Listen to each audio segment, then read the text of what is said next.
गांव के बीचों बीच एक सुंदर बाग था, जहां रोज सुबह सूरज की किरणें सबसे पहले आती थी। उस बाग में फूलों की खुशबू और पक्षियों की चहचहाहट के बीच मिलते थे अमन और सुमन। अमन एक सीधा सादा, मेहनती लड़का था, जो अपने पिता के साथ खेती में मदद करता था। सुमन गांव की सबसे प्यारी और हंसमुख लड़की थी। दोनों का प्यार इतना गहरा था कि पूरा गांव उनकी मिसाल देता था। लेकिन प्यार का रास्ता कभी आसान नहीं होता। एक दिन गांव के बड़े जमींदार ने सुमन के पिता से कहते हैं कि सुमन की शादी उसके बेटे के साथ करा दे तो उनका कर्जा माफ कर देंगे। सुमन के पिता मजबूर हो गए और सुमन को समझाने लगे। सुमन ने रोते हुए अमन से कहा, हमारा प्यार तो सच्चा है, लेकिन पिताजी की मजबूरी के आगे मैं क्या करूं? अमन ने उसका हाथ थामते हुए कहा कि सच्चा प्यार कभी हार नहीं मानता। हम हर मुश्किल का सामना करेंगे। दोनों ने तय किया कि वे किसी भी सूरत में एक दूसरे का साथ नहीं छोड़ेंगे। लेकिन गांव में कुछ लोग उनकी मोहब्बत से जलते थे। उन्होंने अफवाहें फैलाई कि अमन का किसी दूसरी लड़की के साथ रिश्ता है। जब यह बात सुमन तक पहुंची, तो उसके दिल में संदेह की हल्की परछाई आई। उसने अमन से सच्चाई क्या है पूछा, लेकिन अमन की आंखों में आंसू थे। उसने सुमन की ओर देखा और कहा, क्या तुम मुझे इतना कमजोर समझती हो कि मैं हमारे अटूट बंधन को तोड़ दूं? हमारा प्यार मेरे लिए सब कुछ है। सुमन ने उसकी बातों में सच्चाई देखी। उसने अमन को गले लगाते हुए कहा, मैंने तुम्हारे प्यार पर शक करके बहुत बड़ी गलती की। अब से कोई भी हमारी मोहब्बत को तोड़ नहीं सकता। इसके बाद दोनों ने मिलकर हर बाधा का सामना किया। सुमन ने अपने पिता को समझाया और गांव वालों ने भी उनकी सच्चाई को पहचाना। जमींदार की चालाकी बेनकाब हो गई। कुछ समय बाद पूरे गांव के आशीर्वाद से अमन और सुमन की शादी हुई। उनका प्यार सच में एक अटूट बंधन बन गया, जो हर मुश्किल और हर छलावे से भी मजबूत था।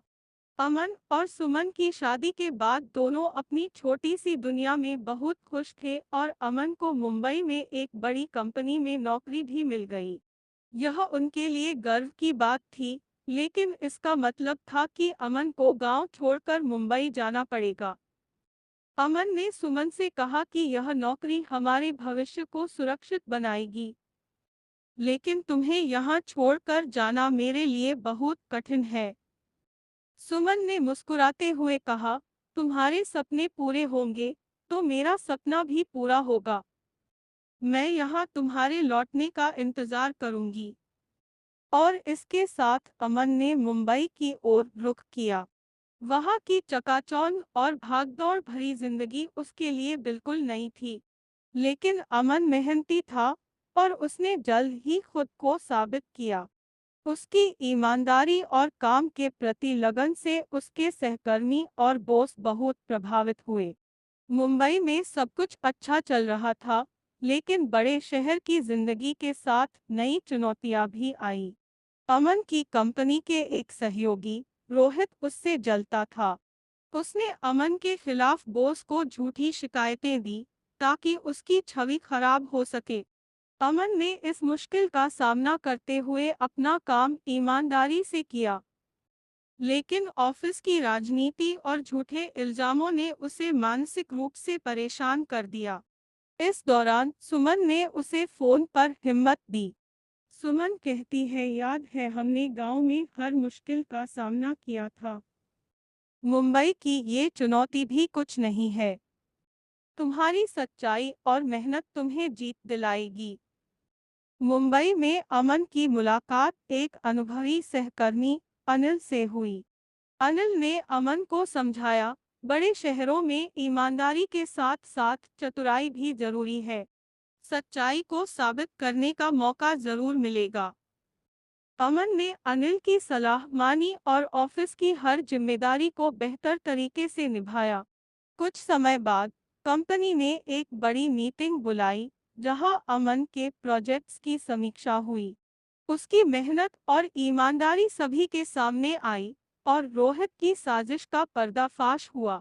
अमन की सफलता के बाद वह बहुत खुश था। उसने सुमन को फोन करके कहा, तुम्हारा विश्वास मेरी ताकत बना। अब मैं चाहता हूँ कि तुम भी मुंबई आकर मेरे साथ रहो। सुमन खुशी खुशी मुंबई आ गई। दोनों ने वहां एक छोटे से घर में अपनी नई जिंदगी शुरू की। अमन और सुमन ने मिलकर हर चुनौती का सामना किया। अमन की कंपनी ने उसे प्रमोशन दिया और सुमन ने भी मुंबई में खुद को स्थापित किया। उसने छोटे बच्चों को पढ़ाने का काम शुरू किया, जो उसका सपना था। दोनों की जिंदगी सिखाती है कि सच्चे प्यार, विश्वास और मेहनत से हर मुश्किल को पार किया जा सकता है। जब साथ में प्यार और विश्वास हो तो दूरियां और चुनौतियां भी हार मान जाती है, और सच्चे प्यार पर भरोसा और एकता हो तो कोई भी ताकत उसे तोड़ नहीं सकती। दोस्तों, ये थी आज की कहानी। कहानी पसंद आए तो कमेंट्स, लाइक और शेयर जरूर कीजिएगा, और चैनल पर नए हैं तो सब्सक्राइब जरूर कीजिएगा। तो मिलते हैं अगले वीडियो में एक नई कहानी के साथ। धन्यवाद।